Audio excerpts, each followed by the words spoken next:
Баршаңызға сәлем. Бүгін милька десертін дайындайтын боламыз. Бұл кезекте біз милька рафаэлло дайындаймыз. Бөлме температурасында тұрған жұмыртқамыздың үстіне қантты салып, миксердің көмегімен жайлап шайқай бастаймыз.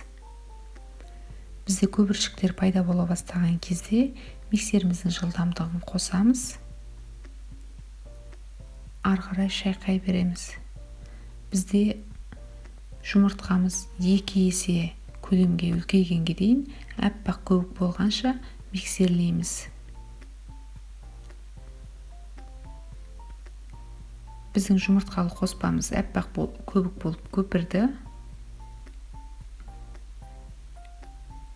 Келесі кезекте үстіне електен өткізіп қопсытқыш және алдын ала өлшеніп қойған ұнымызды салып електен өткіземіз.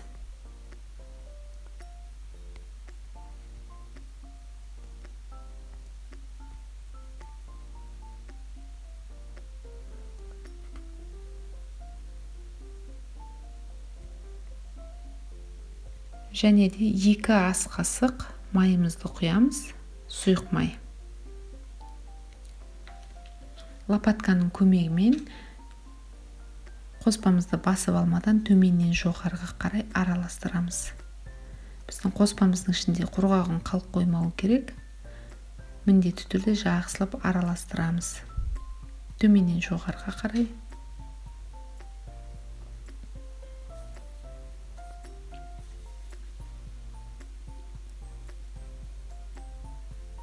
Біздің қоспамыз біркелкі болып араласты.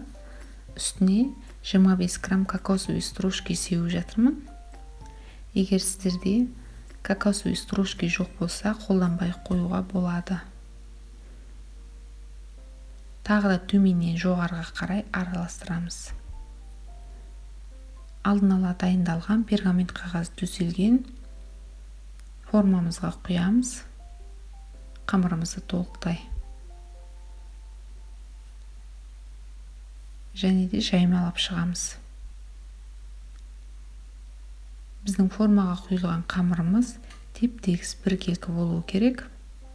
Сол кезде піскенде бізде тегіс әдемі бисквит шығады.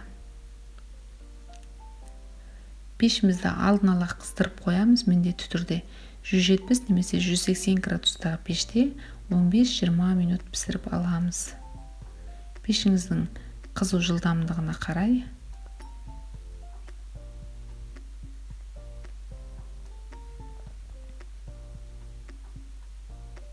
Бисквиттеріміз пісуге кетті. Келесі кезекте кремін дайындайтын боламыз. Менде мына жерде ыдыста салқын сливки 33-35% және де қойылтылған сүт. Миксерлейміз. Біздің кремімізді дайындау үшін ыдысымыз міндетті түрде құрғақ және таза болуы керек. Егер де біздің ыдысымыз құрғақ емес, бір тамшы да су араласқан болса, біздің крем дұрыс шықпайды. Сол үшін ыдысымыз құрғақ, миксеріміз таза болуы керек. Қойыла бастаған кезде миксердің жылдамдығын арттырамыз. Бізде қою, стойкий крем шығуы керек.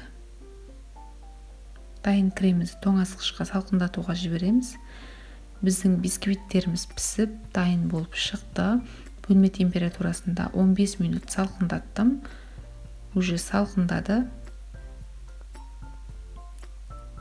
Коробкамыздың үлкендігіне қарай бөлшектерге бөліп кесіп шығамыз. Егер сіздерде осындай милкаға арнайы жасалған коробкалар жоқ болса, үйдегі бар ыдысыңызға жасауыңызға болады. Ыдыстың мөлшеріне қарай бөлшектерге бөліп шығамыз. Менің бисквитімнен 3 милька шықты.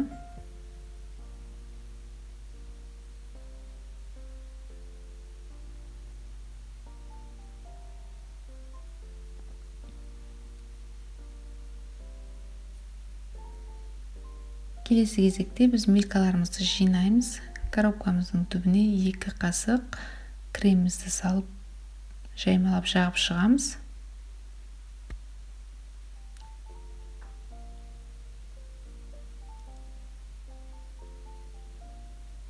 Бисквитімізді саламыз, қолымызбен жайлап басамыз. Кремді өзіне сіңуіне көмектесеміз. Бізде бисквит сәл құрғақтау болып шығады, сол үшін міндетті түрде сүтпен пропитка жасайтын боламыз. Мына жерде менде сүт, басқа құрамында ештеме жоқ. Сүтті щетканың көмегімен бисквитке осылай сіңіріп шығамыз.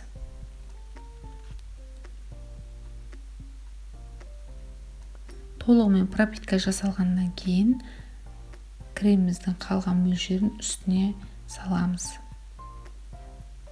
Осылайша тегістеп жағып шығамыз. Қасықтың көмегімен де жасауға болады. Біздің креміміз тегіс жағылуы керек. Крем теп-тегіс болып жағылған кезде бізде милкамыздың беті әдемі болып көрінеді. Жағылған кремім бар. Милканы міндетті түрде мұздатқышқа 15 минутқа салып қоямыз.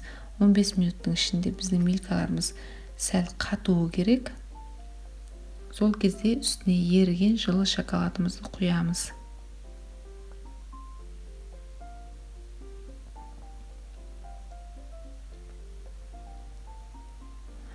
33% сливкемізге таза ақ шоколадымызды салдым.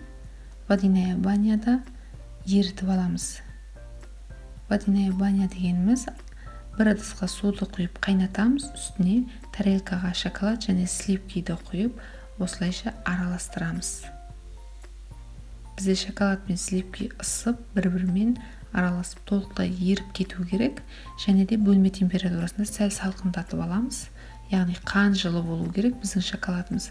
Қатып тұрған милка десертіміздің үстіне кондитерлік мешокке құйып, осылай қалташаға құйып шығамыз. Егер сіздерде кондитерский осындай қалташа жоқ болса, қасықтың көмегімен де құйып шығуға болады.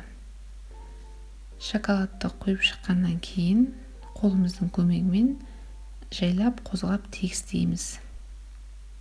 Келесі бір бөлігінің үстіне, кремнің үстіне малиналарды тізіп шықтым, және де ақ шоколадты қасықпен құйып шықтым. Дайын болған милкаларымызды тоңазытқышта міндетті түрде 1-2 сағатқа қалдырып салқындатып алу керекпіз. Біздің милкаларымыз дайын. Ас болсын.